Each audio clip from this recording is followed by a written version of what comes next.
if matrix A equals to 1 minus 2, 2 minus 1, matrix B equals to A 1, B minus 1, and A plus B whole square equals to A square plus B square, then find A and B. अभी यहाँ पे A और B matrix given है और यहाँ पर A और B matrix के बीच में एक रिलेशन गिवन है जो है A plus B whole square equals to A square plus B square. अभी इस रिलेशन और ये दो मैट्रिक्स के हेल्प से हम लोगों को A और ये B का वैल्यू हम लोग को फाइंड आउट करना है। देखिए इसको हम लोग कैसे करेंगे। सबसे पहले ये जो रिलेशन दिया है इसको हम लोग सबसे पहले लिखेंगे A plus B whole square equals to A square plus B square. अभी क्योंकि ए और बी दो मैट्रिक्स है तो ये क्या हुआ, ये ए और बी ये दो मैट्रिक्स का सम का स्क्वायर। तो दैट मीन्स यहाँ पर हम लोग इसको ऐसे लिखेंगे कि A plus B into A plus B that is equals to A square plus B square. Next step हमारा ऐसा होगा कि ए मैट्रिक्स से ए प्लस बी मैट्रिक्स को मल्टीप्लाई करना होगा and plus b into a plus b that is equals to a square plus b square। And then इसके बाद हम लोगों को मैट्रिक्स मल्टीप्लाई करना होगा। a के साथ a मैट्रिक्स को मल्टीप्लाई किया जाए तो होगा a स्क्वायर प्लस a के साथ b मैट्रिक्स को अगर मल्टीप्लाई करोगे तो होगा ab प्लस b मैट्रिक्स के साथ अगर a मैट्रिक्स को मल्टीप्लाई किया जाए तो होगा ba एंड देन इसके बाद b plus b that is b square equals to A square plus B square. अभी यहाँ पे जो नोटेड चीज है आप लोगों को नोट करना है वो ये है मैट्रिक्स मल्टीप्लिकेशन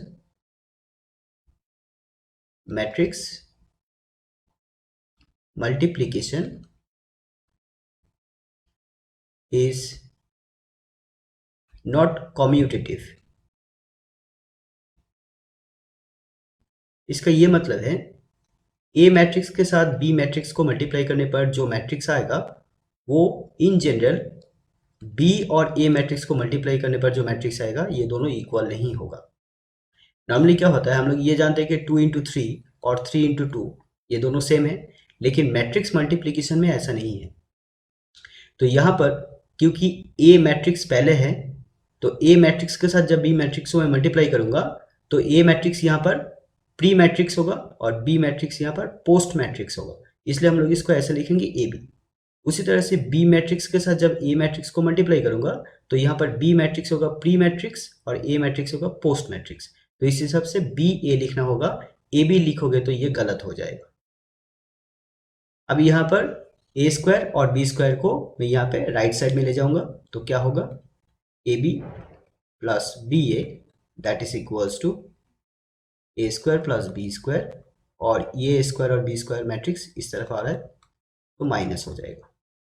अब यहाँ पर ये वाला मैट्रिक्स कैंसिल हो गया, ये मैट्रिक्स कैंसिल हो गया। देन इसके बाद हम लोग इसको ऐसे लिखेंगे A B plus B A that is equals to null matrix of order 2 cross 2, मतलब इसका ऑर्डर 2x2 होगा। अभी मैट्रिक्स को अगर ऐड किया जाए, दो मैट्रिक्स को अगर ऐड किया जाए तो उसमें हम लोगों को मैट्रिक्स ही मिलेगा, कोई न्यूमेरिकल वैल्यू नहीं मिलेगा। तो यहाँ पर ये जीरो नहीं लिखना है, लिखना है नल मैट्रिक्स। नल मैट्रिक्स को ओ या ऐसे जीरो सिंबल से सिंबलाइज किया जाता है, और नीचे में इस तरह से आप लोग ऑर्डर को भी लिख सकते हो या नहीं भी लिख सकते हो, क्योंकि ए मैट्रिक्स 2x2 का है, बी मैट्रिक्स का ऑर्डर भी 2x2 है।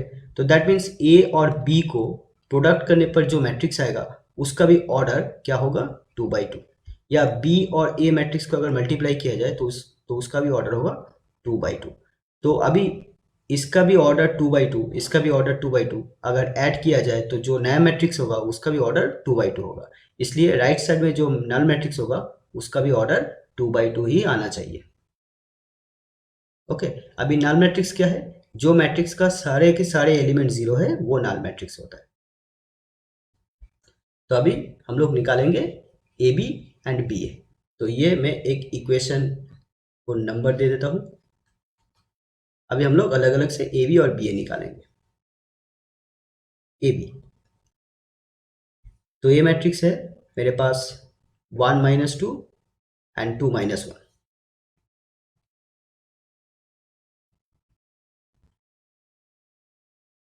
और बी मैट्रिक्स है A1 B-1।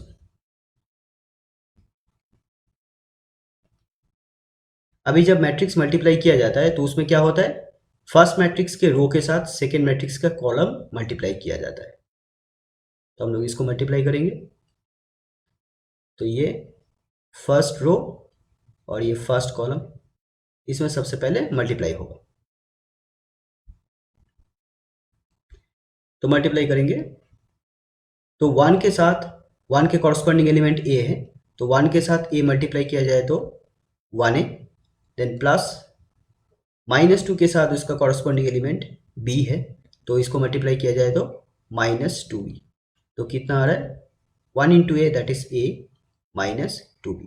तो ये हुआ एक एलिमेंट जो ए बी को प्रोडक्ट करने पर जो मैट्रिक्स आएगा उस मैट्रिक्स के फर्स्ट एलिमेंट होगा, मतलब फर्स्ट रो के फर्स्ट कॉलम का एलिमेंट। तो यहाँ पर हम लोग को लिखना है।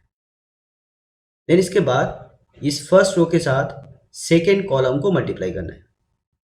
अभी हम लोग मल्टीप्लाई करेंगे, 1 के साथ 1 को मल्टीप्लाई किया जाए तो कितना होगा, 1 इंटू 1, प्लस -2 के साथ -1 को मल्टीप्लाई किया जाएगा तो कितना आएगा, माइनस माइनस पॉजिटिव हो गया, -2 into -1 that is minus minus positive, तो 2 इंटू 1 दैट इज 2। तो यहाँ पे कितना आ रहा है, 1 + 2 दैट इज 3।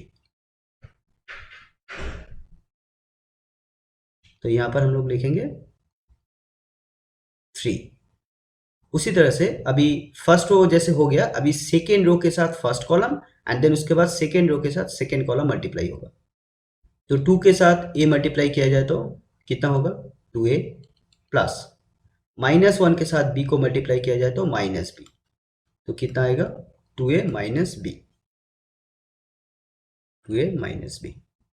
देन उसके बाद सेकेंड रो के साथ सेकेंड कॉलम, तो 2 के साथ 1 मल्टीप्लाई किया जाए तो 2, और -1 के साथ -1 को मल्टीप्लाई किया जाए तो 1, तो यहाँ पे कितना होगा, 1, तो दैट इज 3। तो यहाँ पर आ जाएगा 3। तो यहाँ पर हम लोग को क्या मिल गया, ए बी मैट्रिक्स मेरे पास यहाँ पे आ गया। अभी उसी तरह से हम लोग को निकालना है बी ए, तो बी ए। अभी बी मैट्रिक्स को पहले लिखना है, A1 B-1, एंड देन उसके बाद ए मैट्रिक्स 1 -2 2 -1। सेम तरीके से हम लोग को मल्टीप्लाई करना है, फर्स्ट रो के साथ फर्स्ट कॉलम, तो 1 ए के साथ 1 मल्टीप्लाई किया जाए तो ए, 1 के साथ 2 को मल्टीप्लाई किया जाए तो 2, और बीच में प्लस बैठाना है, तो कितना है, a+2। फर्स्ट एलिमेंट होगा a+2। देन उसके बाद फर्स्ट रो के साथ सेकेंड कॉलम, तो a के साथ -2 that is -2a, and then उसके बाद 1 के साथ -1 दैट इज -1, तो कितना है, -2a -1। एंड देन इसके बाद सेकेंड रो के साथ फर्स्ट कॉलम, तो b के साथ 1 मल्टीप्लाई किया जाए तो b, एंड उसके बाद -1 के साथ 2 मल्टीप्लाई किया जाए तो -2, तो कितना है, b-2। अभी उसी तरह से सेकेंड रो के साथ सेकेंड कॉलम, तो b के साथ -2 दैट इज -2b, एंड उसके बाद -1 के साथ -1 दैट इज 1, तो -2b + 1। और यहाँ पे ब्रैकेट देना जरूरी नहीं है, आप ब्रैकेट दे भी सकते, नहीं भी दे सकते। तो ये मेरे पास आ गया बी ए मैट्रिक्स। अभी देखिए, ए बी मैट्रिक्स आ गया और बी ए मैट्रिक्स आ गया। अब ये दो मैट्रिक्स आने के बाद हम लोग को क्या करना होगा, इस इक्वेशन में एक नंबर जो इक्वेशन है, इस इक्वेशन में ए बी और बी ए मैट्रिक्स को बैठा देना होगा। अगर इसके बाद इन दो मैट्रिक्स को सम करके उसको नल मैट्रिक्स के साथ कंपेयर करना होगा। सो अभी नेक्स्ट स्टेप हम लोग करेंगे। सो इक्वेशन 1 से हम लोग को करना होगा A B plus B A that is equals to null matrix of order 2/2। Then अभी ए बी मैट्रिक्स जो आया था यहाँ पे बैठाना है, a - 2b 3, 2a - b 3, a - 2b 3, 2a minus b 3, then plus B A matrix को बैठाना है a plus 2 minus 2a minus 1, b minus 2 minus 2b plus 1, then इसके बाद इसको कंपेयर करना है नल मैट्रिक्स से, दैट इज 0 0 0 0। देन अभी मैट्रिक्स सम करना है। तो मैट्रिक्स जब हम लोग ऐड करते हैं तो क्या करते हैं, यहाँ पर फर्स्ट एलिमेंट के साथ यहाँ पे फर्स्ट एलिमेंट ऐड करना होता है, उसी तरह से सेकेंड एलिमेंट के साथ सेकेंड एलिमेंट को ऐड करना होता है, एंड लाइकवाइज बाकी सब एलिमेंट को ऐड किया जाता है। तो a माइनस टू बी के साथ a प्लस टू अगर ऐड किया जाए तो क्या होगा, मैं यहाँ पे रफ में कर देता हूँ, a minus two B plus a plus two. तो a प्लस a करोगे तो कितना आएगा 2a, then minus two B plus two, तो यहाँ पर पहला एलिमेंट होगा 2a minus two B plus two. Next element होगा 3 के साथ यहाँ पे minus two A minus one को ऐड करने से जो आएगा वो होगा, तो 3 minus two A minus one, इसका मतलब माइनस टू ए प्लस टू, माइनस टू ए प्लस टू। देन उसके बाद 2a माइनस बी के साथ b माइनस टू ऐड करना है, 2a minus B plus b minus two. अभी b और यहाँ पे b कैंसिल हो गया तो हुआ कितना 2a minus B, 2a minus sorry 2 minus two. Then इसके बाद 3 के साथ minus two B plus one को ऐड करना है, 3 के साथ minus two B plus one, तो अभी कितना हुआ minus two B plus four, minus two B plus four. अभी इसके साथ कंपेयर करना है नील यहाँ पर जो नल मैट्रिक्स है, नल मैट्रिक्स को। देन इसके बाद यहाँ पर क्योंकि ये दो मैट्रिक्स इक्वल है तो यहाँ पर हम लोग जो प्रॉपर्टी यूज करेंगे वो है equality of matrices. According to equality of matrices we can say first element of first matrix is equivalent to first element of second matrix. तो ये दो एलिमेंट है, ये कॉरस्पॉन्डिंग एलिमेंट्स है, तो ये दोनों इक्वल होगा। लाइकवाइज यहाँ पर ये वाला और ये वाला इक्वल होगा, उसी तरह से 2a माइनस टू जीरो के साथ इक्वल होगा and minus two B plus four zero के साथ इक्वल होगा। अभी इस तरह से कंपेयर करने के बाद हम लोग को a और b का वैल्यू मिल जाएगा। तो अभी जब कंपेयर करेंगे तो देखिएगा जो चीज कंपेयर करने पे आसानी से निकल जाएगा वही चीज हम लोग कंपेयर करेंगे। तो ये 2a माइनस टू के साथ अगर जीरो को कंपेयर किया जाए तो a का वैल्यू डायरेक्टली मिल जाएगा, और यहाँ पे minus two B plus four के साथ जीरो को कंपेयर किया जाए तो b का भी वैल्यू डायरेक्ट मिल जाएगा।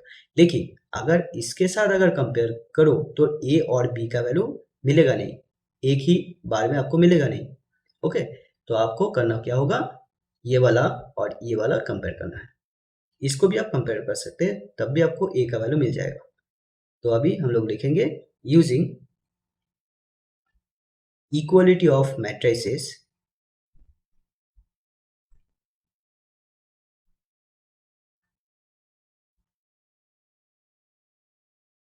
we have 2a minus 2 that is equals to 0, यहाँ से हम लोग को मिलेगा 2a equals to 2 hence a equals to 1। अभी और minus two B plus four equals to 0, यहाँ से मिलेगा minus two B that is equals to minus four, then b equals to minus four by minus two that is equals to 2। तो क्या आया, b का value 2 आया। तो मेरा आंसर आ गया a equals to 1, b equals to 2।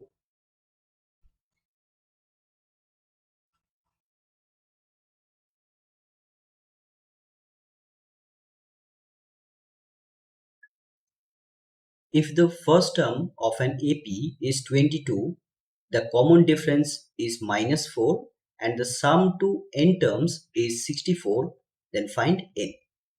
ये क्वेश्चन एपी से दिया है। एपी का मतलब क्या होता है, एरिथमेटिक एरिथमेटिक प्रोग्रेशन।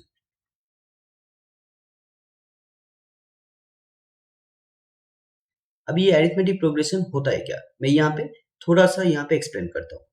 मान लीजिए मेरे पास कुछ नंबर का सीरीज है, जैसे 2, 4, 6, 8, 10।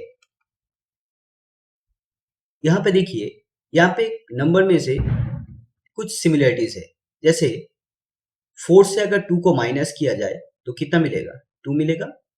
लाइकवाइज 6 से अगर 4 को माइनस किया जाए 2 मिलेगा, एंड 8 से 6 को अगर माइनस किया जाए 2 मिलेगा। तो हर एक केसेस में क्या है कि कोई एक नंबर एंड देन उसके जस्ट प्रीसीडिंग जो नंबर है, 4 के पीछे वाला जो नंबर, दैट इज 4 के प्रीसीडिंग नंबर क्या है?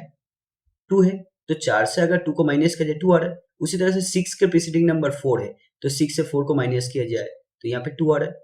उसी तरह से 10 से अगर 8 को माइनस किया जाए 2 आ रहा है।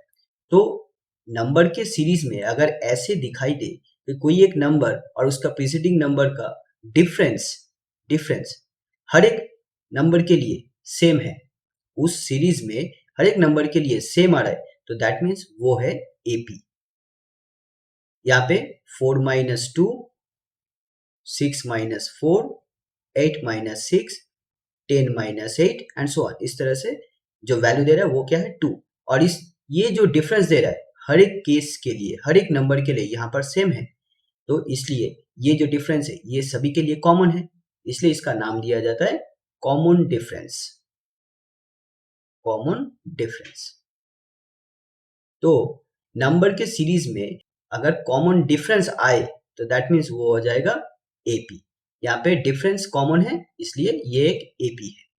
उसी तरह से और भी एपी का मैं एग्जांपल ले सकता हूँ, जैसे 3, 6, 9, 12, ये भी एक एपी है, क्योंकि 6 माइनस 3 3, 9 माइनस 6 3, 12 माइनस 9 3। इसी तरह से मैं और भी नंबर लिख सकता हूँ 15, तो ये एपी है। ओके, तो यहाँ पर जो डिफरेंस आ रहा है उस डिफरेंस को मैं बोलूंगा कॉमन डिफरेंस, और ये जो पहला जो टर्म होगा तो इसका नाम होगा फर्स्ट टर्म। तो ये फर्स्ट टर्म, सेकेंड टर्म, यहाँ पे third term, fourth term, fifth term, इस तरह से। और सम को हम लोग एपी के जो सम है उसको हम लोग एस सिंबल से सिंबलाइज करते हैं, सम को एस, और sum to N terms that is S N. और यहाँ पर क्या क्या चीज अभी गिवन है हम लोग लिख लेंगे। फर्स्ट टर्म, यहाँ पे जो जो चीज गिवन है, तो given first term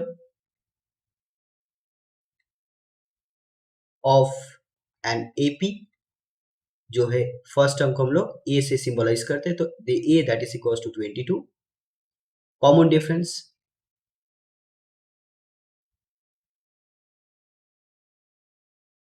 common difference को हम लोग डी से सिंबलाइज करते हैं, तो D that is equals to -4।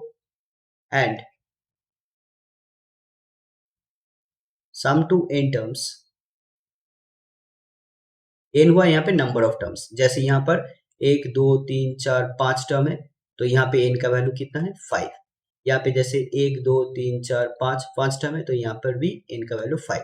तो एन हुआ नंबर ऑफ टर्म्स, तो sum to N terms that is S N equals to कितना है? 64। तो मुझे एन का वैल्यू निकालना है। अभी यहाँ पर तुम लोगों को सिर्फ फॉर्मूला जानने से ये मैथ हो जाएगा। तो यहाँ पे फॉर्मूला क्या है? सम का फॉर्मूला हम लोगों को जानना होगा।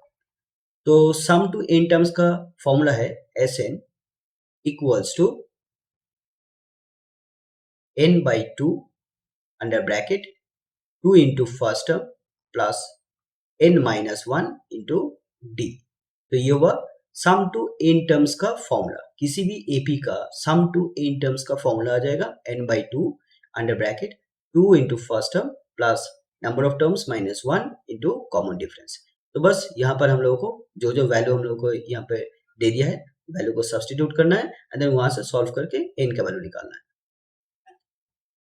अभी एस एन गिवन है 64, मैं यहाँ पे 64 बैठा दूंगा, that is equals to n हम लोग को फाइंड आउट करना है, इसलिए एन एज इट इज रह जाएगा N by 2 into 2 into first term that is 22 plus N minus 1 into d है -4।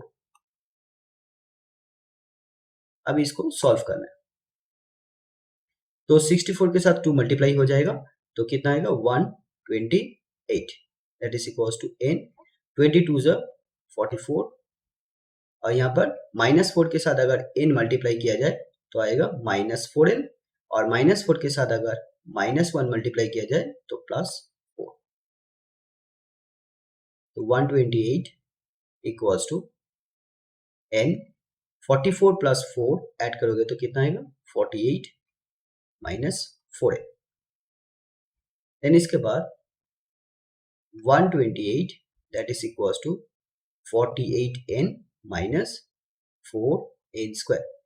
यहाँ पे n से मल्टीप्लाई किया। अभी ये सारे नंबर को मैं लेफ्ट साइड में ले जाऊंगा तो 4n स्क्वायर इस तरफ आएगा तो पॉजिटिव हो जाएगा, ये 48n माइनस हो जाएगा and then plus 128 equals to 0। अभी देखिए क्योंकि ये जो तीन कोफिशिएंट है 4, 48 और यहाँ पे 128, ये तीनों के तीनों नंबर 4 से डिविजिबल है, इसलिए सभी नंबर को अगर हम 4 से डिवाइड करेंगे तो ये नंबर और भी छोटा हो जाएगा। तो इसको 4 से अगर डिवाइड किया जाए तो क्या होगा, n स्क्वायर आएगा माइनस 48 को 4 से डिवाइड किया जाए तो कितना होगा 12 और पास में रहेगा n प्लस 4 से डिवाइड करो तो 3 2 32 इक्वल्स टू 0 को भी 4 से डिवाइड करना है तो कितना आएगा 0 आएगा। अभी इसको हम लोग को फैक्टराइज करना है तो 32 अगर 2 से किया जाए 16, हम लोग को प्लस करके 12 लाना है तो एक्चुअली 8 इंटू 4 क्या होता है, 8 इंटू 4 32 होता है और 8 और 4 को ऐड करो तो कितना 12, तो दैट मीन्स 12 को स्प्लिट करके लिखना होगा 8 प्लस 4, 8 प्लस 4। अब इस तरह से भी फैक्टराइज करके भी कर सकते हो, 2 2 8 तो 8 और यहाँ पे 4 n square then minus 8 into n तो कितना आएगा minus 8n minus 4 into n minus 4n plus 32 equals to 0। अब एन कॉमन लेना है, ये सब 4 कॉमन जा रहा है, फिर से n माइनस 8 कॉमन जा रहा है और आएगा कितना n minus 4 that is equals to 0। अभी यहाँ पे दो टर्म का प्रोडक्ट 0 है, इसका मतलब आइदर n माइनस 8 0 होगा नहीं तो n माइनस 4 0 होगा,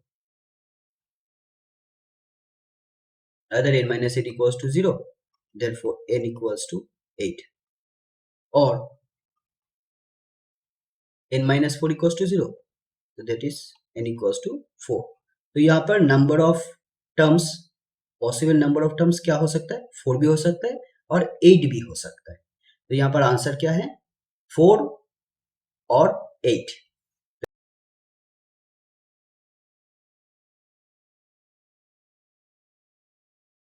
find the angle between the lines, जो दो लाइन के बीच में हम लोग को एंगल निकालना है वो दो लाइन का इक्वेशन यहाँ पे गिवन है और ये लाइन का इक्वेशन वेक्टर फॉर्म में दिया है।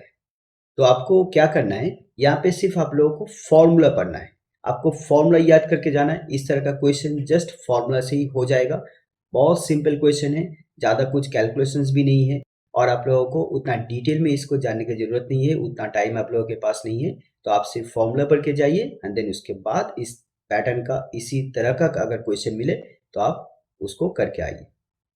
तो देखिए इसमें आपको क्या करना होगा, ये पहला लाइन का जो इक्वेशन है इसको आपको कंपेयर करना होगा और किसके साथ, इसके साथ a1 वेक्टर प्लस यहाँ पे t दिया है बोल के मैं यहाँ पे t ही लिख रहा हूँ, देन b1 वेक्टर और इस लाइन की इक्वेशन को आप कंपेयर कीजिए a2 वेक्टर प्लस s दिया है बोल के मैं यहाँ पे s लिख रहा हूँ। अगर यहाँ पे दूसरा कोई कांस्टेंट देगा तो आप उसको दूसरा एक वही कांस्टेंट ले लीजिए b2 वेक्टर। तो ये जो a1 वेक्टर है वो ये वाला वेक्टर है और जो b1 वेक्टर है वो ये t के बाद जो वेक्टर है ये वाला वेक्टर है।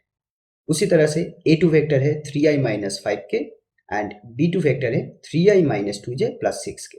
अभी जब ये दो लाइन के बीच में एंगल निकालना है तो आपको ये फॉर्मूला अप्लाई करना होगा, angle between two lines that is theta equals to cos inverse b1 vector dot b2 vector divided by b1 vector का मैग्नीट्यूड इंटू b2 वेक्टर का मैग्नीट्यूड। ये है फॉर्मूला, जिस फॉर्मूला के हेल्प से आप कोई भी दो लाइन के बीच में एंगल निकल सकते हो। इसके लिए आपको क्या करना होगा, ये b1 वेक्टर और b2 वेक्टर के आपको डॉट प्रोडक्ट करना है एंड देन उसी दो वेक्टर का मैग्नीट्यूड निकाल के उसको मल्टीप्लाई भी करना है एंड देन ये मल्टीप्लाई करने के बाद जो रिजल्ट आएगा उसको उससे आपको डॉट प्रोडक्ट को डिवाइड करना है। इससे जो वैल्यू आएगा उसका जो कोसाइन होगा मतलब कॉस होगा वही होगा आपका एंगल बिटवीन टू लाइंस। तो अभी हम लोग b1 डॉट b2 करेंगे मतलब डॉट प्रोडक्ट करेंगे। अब यहाँ पर b1 वेक्टर क्या है, b1 वेक्टर है यह वाला i minus 2j plus 2k। ये कैप वाला सिंबल दिया जाता है यूनिट वेक्टर के लिए, ओके। और b2 वेक्टर है 3i cap minus 2j cap plus 6k cap. अभी डॉट प्रोडक्ट कैसे किया जाता है, डॉट प्रोडक्ट ऐसे होगा। आपको सिंपली यहाँ पे i का कोफिशिएंट 1 है, यहाँ पे i का कोफिशिएंट 3 है, तो इस कोफिशिएंट को आपको सिर्फ मल्टीप्लाई करना है। देन उसके बाद प्लस करके इस j का कोफिशिएंट -2 है और इस j का भी कोफिशिएंट -2 है, तो ये -2 और -2 मल्टीप्लाई करना है। प्लस k का कोफिशिएंट 2 है और b2 वेक्टर का k का कोफिशिएंट 6 है, इसको मल्टीप्लाई करना है। देन इसके बाद इसको सिंप्लीफाई कीजिए 3 और यहाँ पर आ रहा है -2 दैट इज 4 और यहाँ पे कितना 12, तो कितना हुआ 12 एंड 4 16, 16 प्लस 3 दैट इज 19। अभी b1 वेक्टर और b2 वेक्टर का मैग्नीट्यूड निकालना है। तो b1 वेक्टर का मैग्नीट्यूड क्या होगा, तो b1 वेक्टर में i j और k का जो भी यहाँ पे कोफिशिएंट्स है इसका स्क्वायर का सम होगा। तो यहाँ पर 1 स्क्वायर क्योंकि i का कोफिशिएंट 1 है, j क्या होगा -2, तो यहाँ पर j का कोफिशिएंट -2 है तो -2 का स्क्वायर एंड देन k का कोफिशिएंट 2 है तो 2 का स्क्वायर। इतना करने के बाद इसको स्क्वायर रूट करने पर ही आपका क्या आ जाएगा b1 वेक्टर का मैग्नीट्यूड। तो 1 प्लस 4 प्लस 4 तो कितना आ रहा है square root of 9 that is 3। उसी तरह से b2 वेक्टर का मैग्नीट्यूड निकालना है। तो i का कोफिशिएंट 3 तो 3 का स्क्वायर, j का कोफिशिएंट -2 तो -2 का स्क्वायर, k का कोफिशिएंट 6 तो 6 का स्क्वायर। देन इसके बाद हम लोग को सिंप्लीफाई करना है। 3 का स्क्वायर 9, -2 का स्क्वायर 4, 6 का स्क्वायर 36, तो 36 एंड 4 40, 40 प्लस 9 49, तो 49 का स्क्वायर रूट 7। अभी हम लोग को यहाँ पे वैल्यू बैठाना है। Cos inverse b1 dot b2 कितना आया था,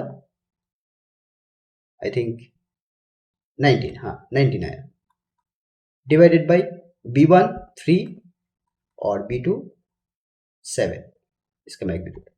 अब यहाँ पर लिखना है कॉस इनवर्स 19/21, बस इतना आपको करना है। तो एंगल बिटवीन टू लाइंस आ गया कॉस इनवर्स 19/21। तो ये बहुत सिंपल था, आप लोगों को सिर्फ थोड़ा बहुत इसको प्रैक्टिस करना है और फॉर्मूला को याद रखना होगा।